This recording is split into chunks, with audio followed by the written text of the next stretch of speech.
Bueno, en el receso tuve que debatir mucho. Me dijeron, ya me dijeron, ¿tú eres torero? Me dijeron. Un torero judío. Está prohibido, En la jurisprudencia judía no se puede ir a ver los toros. No sé si sabían, pero bueno. Cuestión que ahora tenemos una hora, yo voy a ver cómo hago, porque yo quería hablar más sobre el tema de Yoshua, pero me queda Pablo y todo el programa se empieza a trazar. Y quiero ver de llegar a Pablo para intentar entender a Pablo. Yo, la verdad, Pablo me llevó una hora entera, que es el judaísmo de Pablo, que lo presentó antes, y estos fueron 3 años de investigación, con lo cual los 3 años de investigación los tengo que reducir a 1 hora. Yo, la verdad, que espero que el Espíritu Santo, como dijo la señora, me ilumine, porque si no estoy perdido para explicar Pablo en 1 hora. ¿Cómo se explica Pablo en 1 hora? No sé, pero voy a intentar. En primer lugar, decir que el judaísmo de Jesús y el judaísmo de Pablo son cosas diferentes.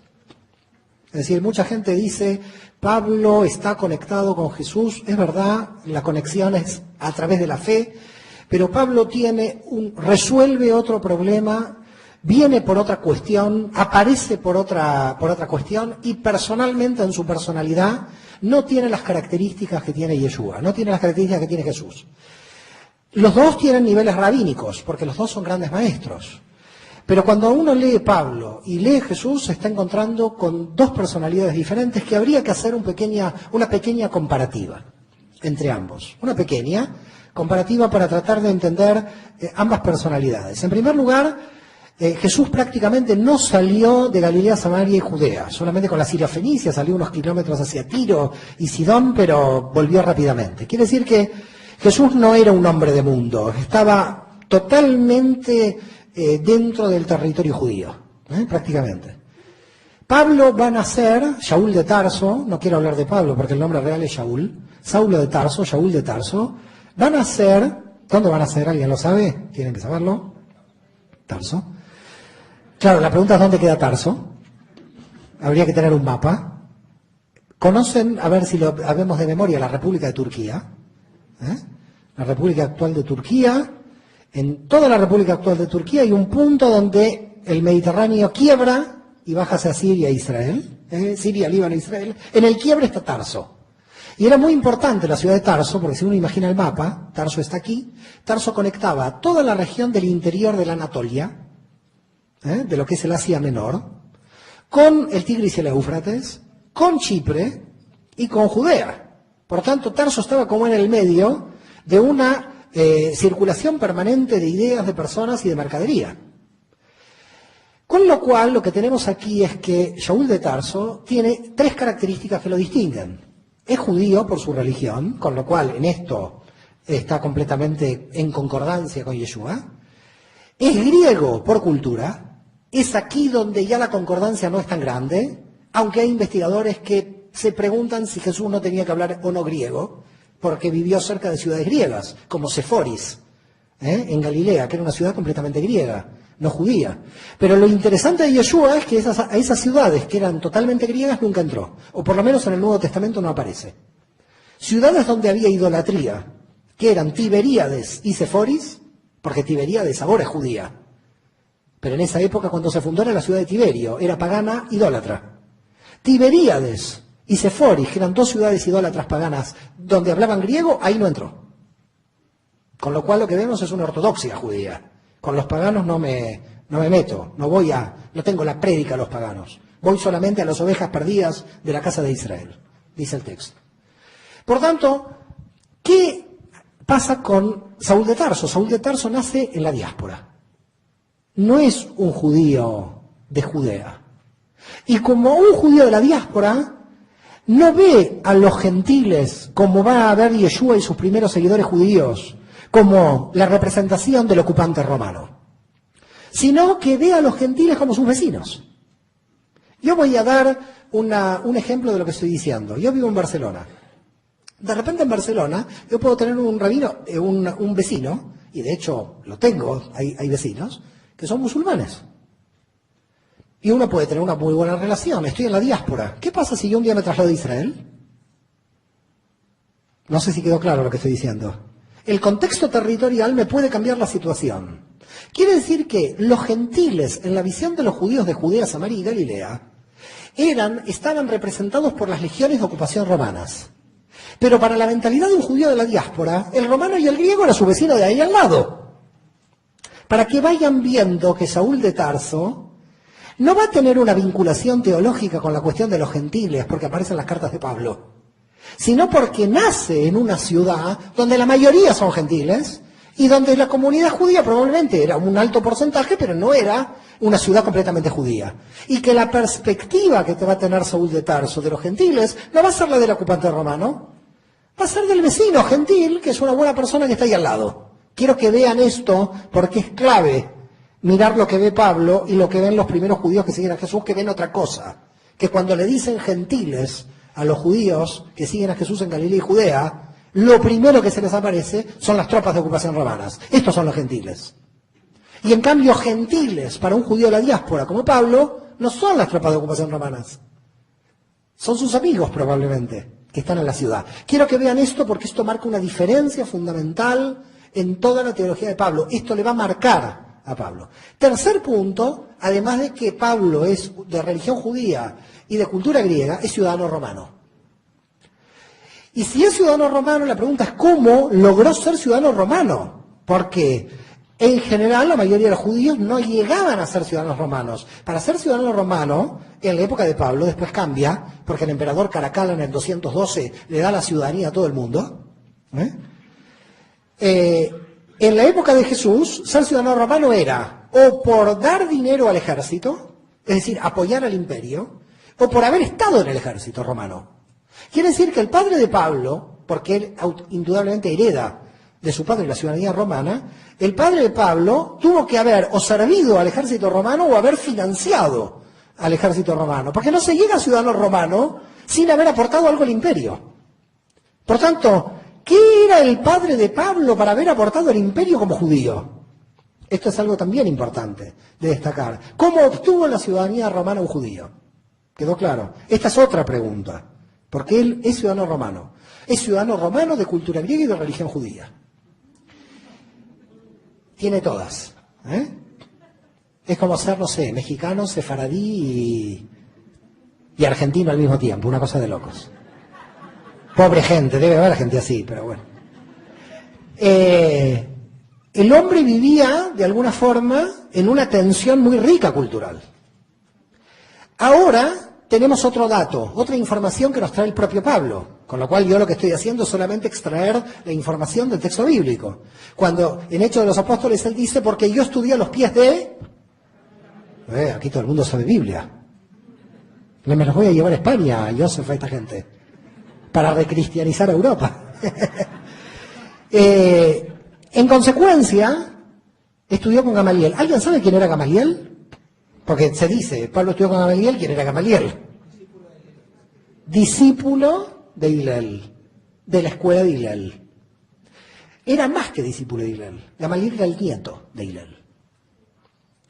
Con lo cual, de las dos grandes escuelas fariseas, de los tipos más súper que tenía el mundo judío en el siglo I a.C., que eran Hillel y Shammai, el nieto de Hillel, porque el hijo de Hillel era Simón, Simón I, Gamaliel ben Simón, el nieto de Hillel fue el profesor de Pablo. Quiere decir que Pablo estudió, no sabemos hasta qué fecha, 18, 20, 22 años, no sabemos cuándo. ¿Saben lo que era estudiar en el siglo I, cuando el 99.99% de la población era analfabeta? Pero no estudiar las primeras letras, estudiar con Gamaliel. Estudiar con Gamaliel en Jerusalén era como tener hoy 3, 4 doctorados. Era un tipo muy inteligente. Pablo es el estratega de la teología. Pablo sabe la Torá de cabo a rabo. Pablo puede dar vuelta a la Torá como quiere, porque la conoce por adentro. Pablo es teólogo. No es Jesús que tiene que adaptarse al pobre pueblo de Galilea, que son los pobres. Pablo tiene otro auditorio, los filósofos griegos. Pablo tiene otro auditorio, las élites judías de la cultura helenística que habían perdido el hebreo y que sabían griego. Pablo ahora tenía que debatir con otro nivel. No era con el pueblo en Galilea que tenía una relación con un rabino en Galilea, sino que él, de alguna manera, iba a tener otro nivel de debate completamente diferente. Para ese nivel de debate se necesita un nivel intelectual muy alto. Ahora bien, la cuestión es, ¿esto qué quiere decir? ¿Que Jesús, frente a Pablo, en esta diferencia? No, lo que estamos diciendo es otra cosa. Hay dos tipos de rabinos. Y aquí va a haber dos palabras que probablemente, no sé si alguna vez las han oído, son hebreas, pero que tienen la definición exacta de la diferencia entre Pablo y Jesús. Yeshua es un rabino del mismo nivel probablemente que Pablo, seguramente de Pablo, pero que lo que hace es comunicarse a través de lo que se llama en hebreo la Agadá. ¿Qué es la Agadá? La narrativa, la narración. Ustedes lo conocen como las parábolas. Ustedes lo conocen como las parábolas. En hebreo se llama mashal, parábola. Son las mashalot. El gran hombre de las parábolas fue Salomón, que llegó a tener 3000 parábolas. Y por eso se le denominó un sabio. Rey sabio. Yo muchas veces digo, no sé si fue sabio, tuvo 1000 mujeres. Eso no sé si es sabio o no, pero bueno, un día lo debatiremos con Yosef ese tema. Si Salomón se fue sabio con 1000 mujeres. Yo me imagino a Salomón con problemas de pareja. Haría una reunión de este tipo. Tengo conflicto de pareja. Bueno, dejemos a Salomón y a sus mujeres tranquilas y volvamos otra vez. Qué fama, la de Salomón, qué fama. Y los judíos descendemos de este hombre, Dios mío. Esto es bueno y malo de acuerdo a cómo se vea, claro. Bueno, la cuestión es, básicamente, que nosotros tenemos en Pablo otra cosa, no es agadá, no es narrativa, es alajá, es jurisprudencia. La diferencia no es en el nivel intelectual del rabino, es en el método a seguir. Cuando una persona narra un cuento, el cuento tiene que tener un sentido. Ahora, si ese sentido del cuento, que es la parábola, lo que ustedes conocen como una parábola, yo lo corto y digo Oseas 1.4, Job 4.4, Salmos 33, ustedes empiezan a dormir. Es lo que habitualmente pasa en teología, ¿no? Empieza Hechos 1.4, Job 4.4, ya se empieza a caer. Ese nivel es jurisprudencia. Uno tiene que estar con la Biblia sabiendo y debatiendo todos los versículos para llegar. Eso es Pablo. Jesús no tenía ese auditorio. No podía decir Oseas 4.4, porque además los versículos bíblicos que tenemos son del siglo V. En la época de Jesús la Biblia se leía de corrido. Entonces no había forma de saber dónde estaba el versículo. Por tanto, la cuestión era dar un cuento, una parábola, para que la gente entienda el sentido de la Torá. Eso hacía Yeshua. Pablo no hace eso. Pablo lo que hace es ir literalmente a la Torá, a citar directamente la fuente y no hace ningún cuento, no hace ninguna parábola. Porque está desarrollado como un rabino en la jurisprudencia. Hace debate teológico profundo y da vuelta como quiere la teología. Vamos a ver cómo la da vuelta. Ahora, él va a dar vuelta a la teología por ciertas cuestiones. Ya sabemos que no voy a contar la historia de Pablo, de Shaul de Tarso, que estaba en Jerusalén, y fue a perseguir ¿a quién? No sé, los cristianos no estaban, había judíos que creían en Yeshua. La verdad, les felicito que ustedes sabían que había cristianos. Yo, en toda esta historia, siempre me encontré con judíos. Nunca me encontré con ningún cristiano. Yo a los judíos que persiguió Pablo no los puedo llamar cristianos porque eran judíos. Pablo es un judío que persigue judíos. Cuando en los textos de la iglesia o en textos en España veo Pablo persiguiendo a los cristianos, digo, no puede ser esto. Y estos fueron 2000 años. No, Pablo perseguía a judíos que creían en Yeshua. El problema era un problema interno. Era un problema interno de la comunidad judía. No eran dos religiones que se estaban peleando. Era judíos que creían en Yeshua contra judíos que no creían. Era un problema interno. Es lo mismo, yo muchas veces digo en España, con respeto, lo digo, acusar a los españoles de la muerte de García Lorca. Pero García Lorca también es español. ¿Cómo se puede acusar a toda la gente de la muerte de García Lorca? Y todos los seguidores de García Lorca perseguidos, todos españoles, ¿no? Todos ellos eran judíos que observaban el Shabbat, que hacían el Brit Milá, que hacían la circuncisión, que observaban absolutamente todo. Porque nadie les vino a decir que había otra religión. Lo que se les había predicado es que Yeshua era el Mesías y ellos decían Yeshua es el Mesías. Como otros grupos judíos decían este rabino es el Mesías. Porque simultáneamente había otros grupos que decían, no, Yeshua no es el Mesías, es otro.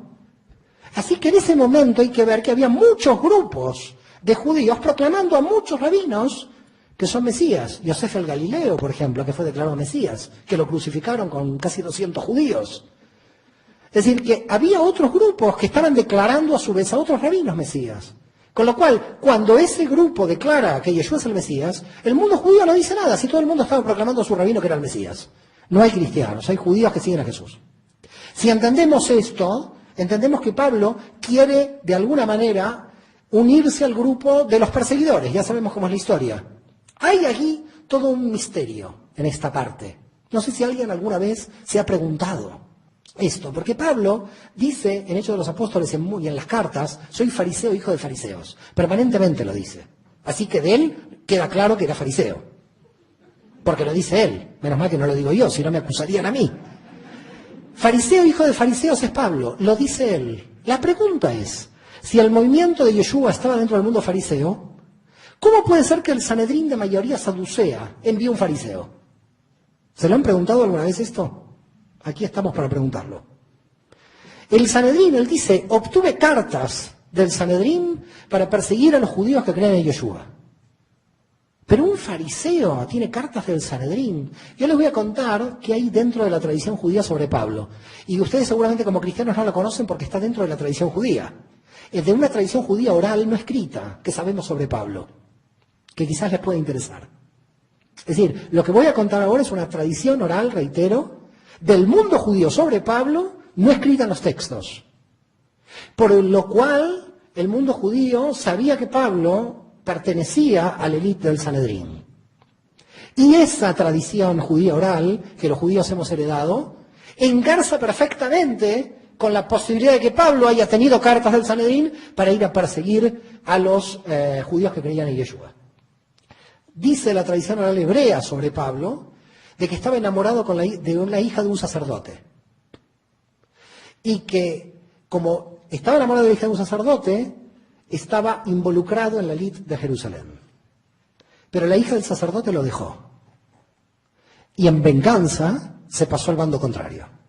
Esta es una tradición que no la encontrarán en ningún lugar, pero que creo que como es interesante, sepan que esta tradición existe. No sabemos por qué razón, ustedes lo tienen por revelación, Pablo a mitad de camino se puso al bando contrario, dentro del mundo judío. Es decir, que dijo, yo voy a perseguir a los judíos que creen en Yeshua, ahora, y ustedes lo conocen por la cuestión de la revelación, llego a Damasco, me pasé al otro bando. Ya sabemos, después de 3 días, Ananías, ya conocemos la historia, no voy a explicar ahora la historia, quiero ir más rápido. Pablo entonces llega a Damasco, donde hay una gran comunidad judía. ¿Cuántas sinagogas hay en Damasco? 32 sinagogas en el siglo I. Ahora no hay ninguna, imagínense, claro. Están matando a su propio pueblo, ¿qué va a haber? Con lo cual, 32 sinagogas en Damasco, donde Pablo empieza a predicar, Yeshua es el Mesías, Yeshua es el Mesías.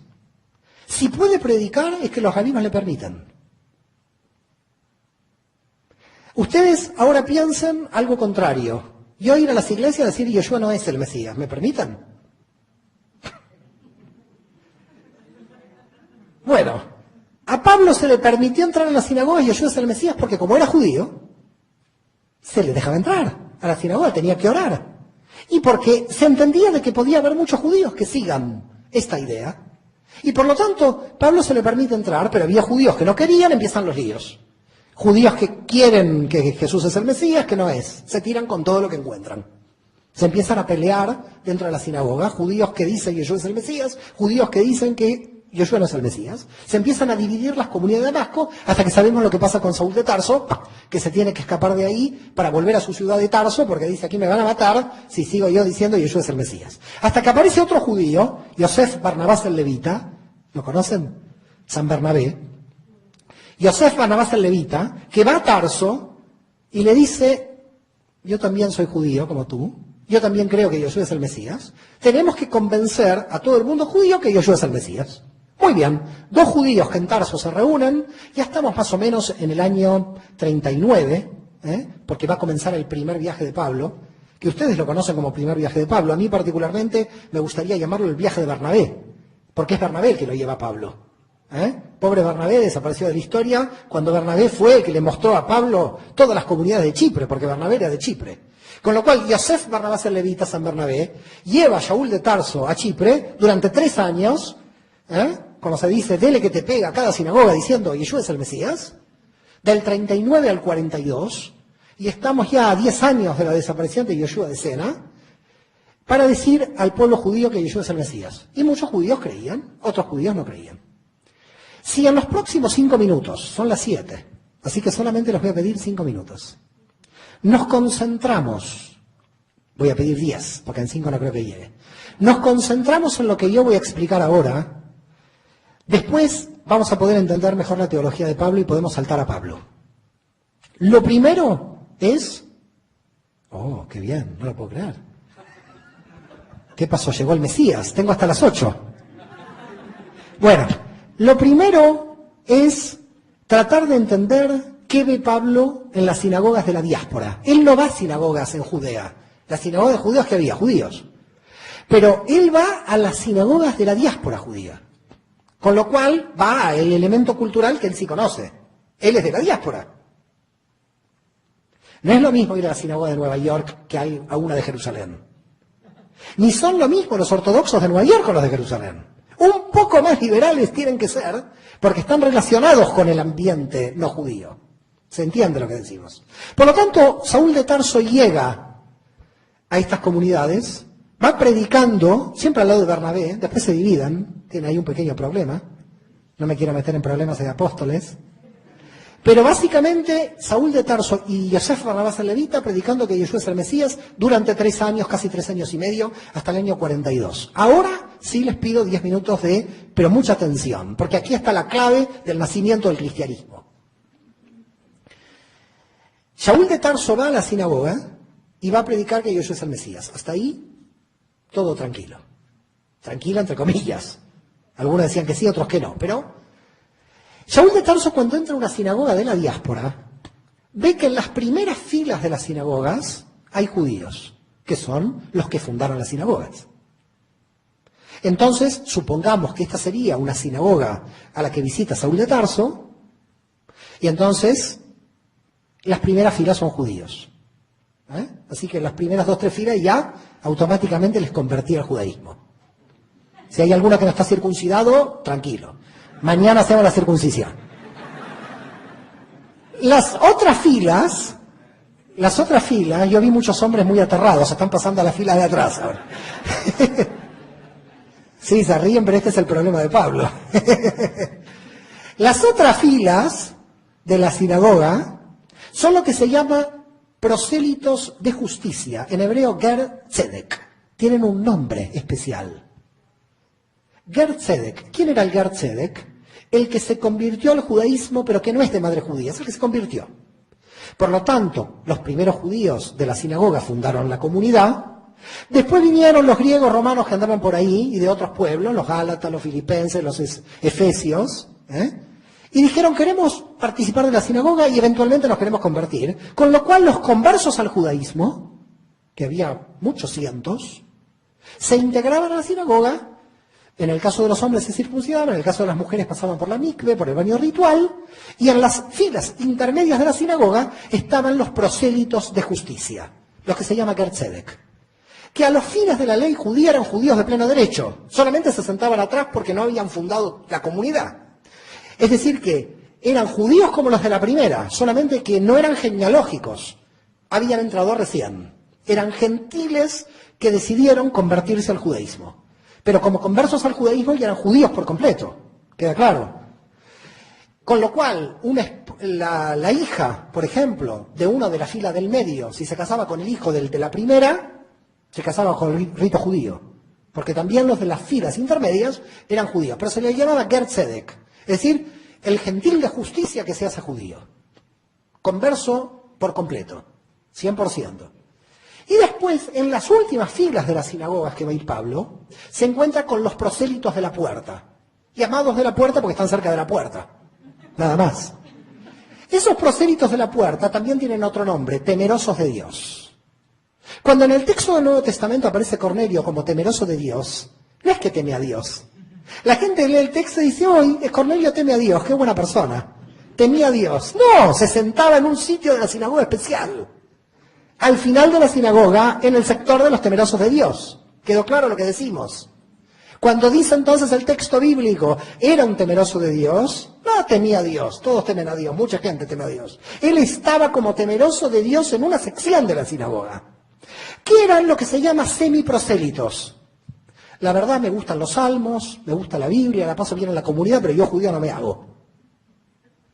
¿Quedó claro? Estos eran los temerosos de Dios. Cantan salmos, estoy contento, me encanta la comunidad, creo en Dios, por supuesto, si no nos puede entrar a la sinagoga, creo en Dios, cumplo algunos mandamientos, unos sí, unos no, a veces sí, a veces no. Me encantan los salmos, pero cuando me piden la conversión, no. Yo convertirme no me convierto. ¿Quedó claro? Son entonces los prosélitos de la puerta, temerosos de Dios, amigos del judaísmo, para llamarlo de alguna manera. Pero amigos del judaísmo desde el punto de vista religioso, porque estaban dentro de la sinagoga. Así que si se imaginan un plano, y esto lo hago en pizarra, vamos a ver si mañana tenemos una pizarra, si se imaginan un plano de una sinagoga, tenemos en la primera fila los judíos, en las otras los prosélitos de justicia, y final los prosélitos de la puerta. Muy bien. Llega Shaul de Tarso, empieza a predicar. Yeshua es el Mesías, Yeshua es el Mesías. Pero ve algo que no entiende. ¿Qué no entiende? Ve algo que hay un montón de mujeres en el medio de las sinagogas que se convirtieron al judaísmo y un montón de hombres que están ahí atrás agazapados sin querer convertirse. Dice, ¿qué pasa aquí? Algo muy raro pasa. ¿Qué pasa? Que en la Torá les encantan las mujeres y no los hombres. Vienen más las mujeres que los hombres. Pregunta y dice, mire, a mí el judaísmo me encanta. Me encanta no robar, me encanta no matar, me encanta cantar los salmos, me encantan los profetas, pero yo no me circuncido. Circuncisión en el siglo I era con una infección irse a la muerte. No es una circuncisión como hoy, en un hospital, con todos los cuidados. No, no, la circuncisión hasta hace 50 años, sin antibióticos, podía ser la muerte. Una pequeña infección y se terminó. Con lo cual, los hombres que estaban en la sinagoga tenían toda la razón, yo hubiera hecho lo mismo, me quedo en la fila última de la sinagoga y digo que a mí no me toque nadie. Menos mal que me lo hicieron de pequeño, ¿no? Que a mí no me toque nadie. Porque yo, todo está muy bien, Dios es muy bueno, está todo bien, pero yo, esto conmigo no va.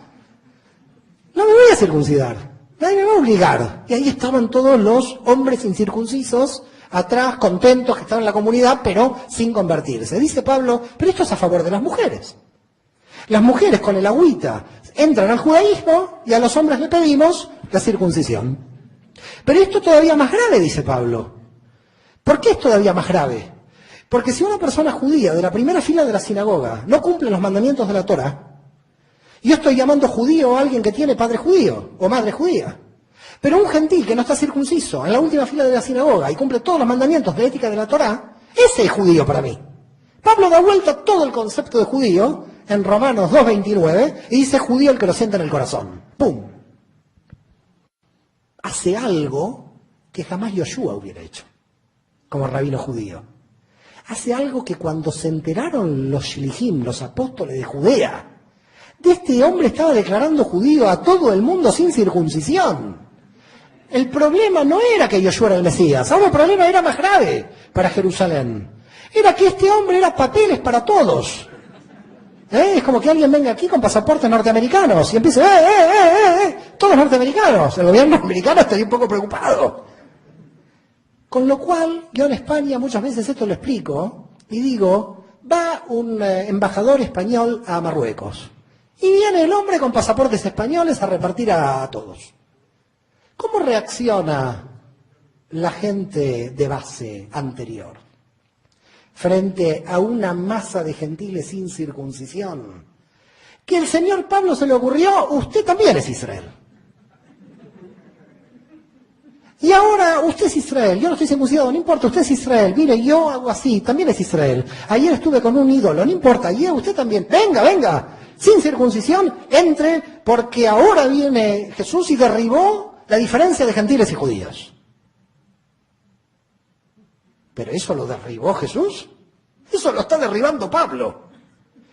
Pablo está tratando de captar a los gentiles al judaísmo sin circuncisión. Quizás lo que quería era reformar el judaísmo.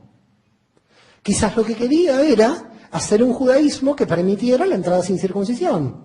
Y hoy, eventualmente, si el judaísmo lo hubiera aceptado, hubiera habido un judaísmo sin circuncisión. No lo sabemos. Pero Pablo dice, si las mujeres necesitan solo la mikve, ¿por qué los hombres solo con mikve no pueden entrar? ¿Por qué los hombres con el bautismo solamente no pueden entrar? ¿Por qué les estamos exigiendo dos cosas a los hombres y una a las mujeres? Con lo cual empieza a decir, los gentiles son coherederos de Israel. Son parte de la promesa. Ahora venga que todos son Israel. Quiero que ahora vean cómo reaccionaron los judíos de las primeras filas a Pablo. Porque cuando Pablo dice Jesús es el Mesías, bueno, no pasa nada. Pero cuando Pablo, en nombre del Mesías, está diciendo que ahora la nacionalidad judía se tiene que mezclar con los fenicios, con los griegos y con todos los que está haciendo entrar Pablo, el judaísmo empieza a oponerse a la prédica de Pablo para mantener la identidad de Israel. El problema, entonces, es ahí el núcleo central de la división que se va a dar, y que la vamos a ver mañana del siglo II, que es las consecuencias de la prédica de Pablo. No es que Pablo deja de ser judío. Pablo también observa el Shabbat, observa la ley, hasta el final. Él también nace, vive y muere como judío. Pero él está diciendo a los gentiles que pueden entrar sin circuncisión y por lo tanto está provocando quizás la violación de un mandamiento para algunos. Tal es así el problema, que el problema no es Pablo contra el judaísmo, porque Pablo era judío, sino Pablo contra los propios apóstoles, primeros seguidores de Jesús, judíos en Jerusalén, que llega un momento tal que le dicen a Pablo, mira, están entrando tantos gentiles sin circuncisión, y esto se ha descontrolado tanto, que ven a Jerusalén a explicar qué está pasando. El concilio de Jerusalén del 50. Algunos lo citan en el 49-50, Hechos de los Apóstoles capítulo 15. ¿Qué es Hechos de los Apóstoles capítulo 15? Miren qué cosa. El primer concilio de la iglesia, todos ellos judíos. Una cosa increíble. El primer concilio de la iglesia para ver si los no judíos pueden entrar. Este es el primer concilio de la iglesia. En el primer concilio de la iglesia, la Keilah, como se dice en hebreo, todos esos judíos dicen, ¿los no judíos pueden entrar o no? Fíjense lo que pasó después. Todos estos judíos que creían que Yeshua era el Mesías, lo que tienen que debatir ahora es cómo entran los gentiles. Si lo debaten es que Yeshua no dijo nada. Porque si Yeshua había dicho algo sobre los gentiles, ¿para qué debaten? La teología cristiana nos lleva atrás y dice, Yeshua permitió a todo el mundo entrar, por eso curó a gentiles. No, sino porque el concilio del 50. En el concilio del 50 los judíos que siguen a Yeshua tienen que reunirse porque no quedó claro, ni se le ocurriría a Yeshua que ahora la problemática, 17 o 18 años después, era que los gentiles, a través de la prédica de Pablo, iban a ingresar. Entonces aparecen, y esto ya lo sabemos, dos grupos. Los famosos judaizantes, que dicen, se entra a creer que Yeshua es el Mesías cumpliendo toda la Torá y con la circuncisión. Y viene Pablo con Bernabé al encuentro y dice, no, no se le puede pedir a los gentiles eso, porque entonces el movimiento no se expande nada. Nos quedamos con dos personas. Dice Pablo, yo quiero esto expandirlo. Esta es estrategia. Jesús ni pretendía expandir nada, el pobre murió crucificado. El que quiere expandir es Pablo, es el estratega. Pablo dice, si a mí no resuelvo el tema de la circuncisión, el movimiento no se expande. Porque la gente no quiere entrar con la cuestión de la circuncisión. Empieza el debate. Judaizantes contra Pablo y Bernabé. En verdad, el texto cuando engloba judaizantes, el capítulo 15, es peligroso. Porque yo imagino que muchos apóstoles, seguidores de Jesús, están dentro de los judaizantes. Pero como escribe Lucas y no quiere poner mal a los demás apóstoles, no pone quién está en el bando de los judaizantes. Porque siempre recordemos que Hechos de los Apóstoles está escrito por Lucas, que es la línea de Pablo. A mí me encantaría saber quiénes eran entre los apóstoles los que estaban del otro lado. Pero los omite como judaizantes para no acusarlos a qué apóstoles están contra Pablo. Porque indudablemente si todos los apóstoles hubieran estado con Pablo, no había debate. Quiere decir que parte de los apóstoles de la primera época de Jesús no quieren que los gentiles entren sin circuncisión. Pero no lo sabemos quiénes son, porque aparece el término judaizante. Me van siguiendo el problema. El debate se pone a un nivel que nadie sabe cómo resolverlo, y aparece ¿quién? Jacob el Tzadik, lo que ustedes conocen como Jacobo el Justo. El que aparece en el texto como el hermano del Señor. Tela marinera si nos metemos en ese enredo familiar. Yo lo dejaría para la revista Hola, ese problema. No quiero meterme en cuestiones familiares de Jesús, si era el hermano, si era el primo.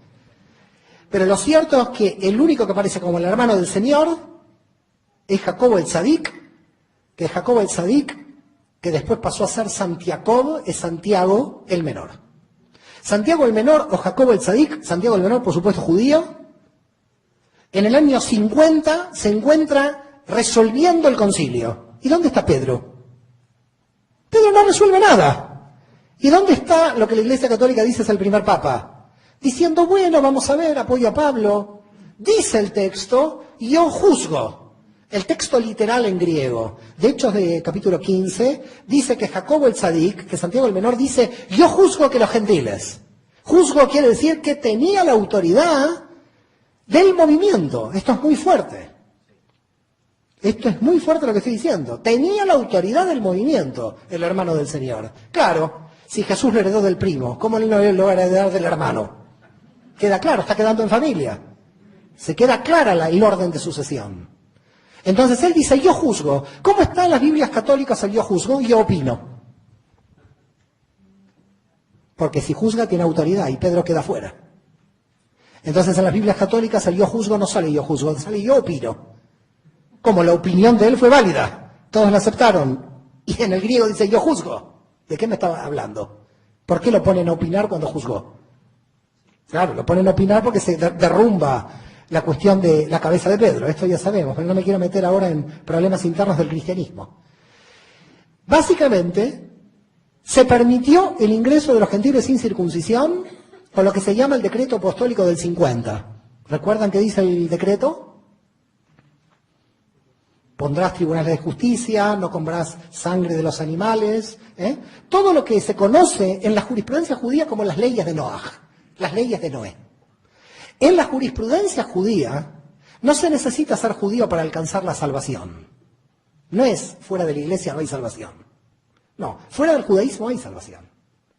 Fuera del judaísmo hay salvación con lo que se llama las 7 leyes de Noé. Y esas 7 leyes de Noé, en esas 7 no está la circuncisión. Y por lo tanto, los gentiles dentro de las sinagogas podían respetar, no matar, no robar, pero podían entrar sin circuncisión. Quiere decir que Jacobo el Tzadik era tan sabio, como teólogo judío, que conociendo la Torá, le aplica la legislación de la Torá a los gentiles, que está en la ley de Moisés. Por eso en el capítulo 15 de Hechos de los Apóstoles, versículo 20 y 21, dice, porque la Torá es leída en Shabbat en todas las sinagogas. ¿Dónde está el domingo? No hay domingo. ¿Qué leían? ¿Nuevo Testamento? No hay Nuevo Testamento, están leyendo la Torá. Todos son judíos que están yendo en Shabbat, que van en sábado a la sinagoga, todos son judíos que están leyendo la ley de Moisés, y todos son judíos que, observando la Torá, dictaminan y entienden que los gentiles pueden entrar, porque los gentiles pueden entrar bajo la ley de extranjería que Moisés tenía dentro de la ley de Moisés. Porque cuando venía un extranjero de fuera de Israel, no se le obligaba a convertirse al judaísmo, por lo tanto no se le obligaba a la circuncisión, sí se le obligaba a creer en Dios. Porque imaginen que venía un moabita, ponía su ídolo, esto no se lo dejaba en Israel. Pero si venía un moabita y seguía siendo moabita, no se le obligaba a convertirse al judaísmo. Se quedaba como moabita dentro de Israel, pero sí respetando la ley de la nación, que era la no idolatría y otras leyes más. Para que ustedes lo puedan entender, es como la legislación de un país para extranjeros y nacionales. ¿Quedó claro el concepto? La Torá es una ley que cae para los judíos, pero que cae también bajo los gentiles que quieren vivir por la Torá, pero sin ser judíos. Por lo tanto, Pablo obtiene una victoria porque justifica teológicamente la entrada de gentiles sin circuncisión, pero por la observancia de la Torá. Esta es la genialidad de Santiago el Menor. Sin Santiago el Menor no hay cristianismo. y sin Pablo, por supuesto, pero Santiago el menor es clave, porque es el que juzga la entrada bajo la teología judía. Conoce tanto de la Torá que dice, ahora van a entrar los gentiles sin circuncisión. Claro, no se fía de Pablo, porque dice, este va a volver a los andadas haciendo cualquier cosa y se me va a descontrolar. Por lo tanto, lo que voy a hacer es mandar a 2 hermanos con él que lo estén controlando. Silas y Judas, no sé si lo recuerdan, y voy a mandar a 2 hermanitos muy bonitos, que son Silas y Judas, para que os acompañe. El control de Jerusalén iba con Pablo, que no se me vuelva a descontrolar. Parece que a los 6 meses Judas y Silas o se convencieron por Pablo, se volvieron, pero el otro siguió a sus andadas. Parece que este control actuó poco, no sé qué pasó, pero volvieron. Pero hay un dato también fundamental. Ahora llegan las colectas de los gentiles a Jerusalén. Y esto también pesa en la posibilidad de Pablo de tener fuerza en el concilio. Porque Pablo dijo, si ustedes no admiten a los gentiles sin circuncisión, no hay problema. Nos perdemos el diezmo de un montón de gente que quiere entrar sin circuncisión. Bueno, habrán dicho los apóstoles, busquemos alguna ley para resolver este problema. Así que ojo con la cuestión. Pero claro, Pablo dice, la colecta como la hago, en Shabbat no podemos tocar dinero. Los judíos, ustedes saben esto. Por eso cuando termina Shabbat, se cobra. Y por eso la misa dominical puede tener la colecta.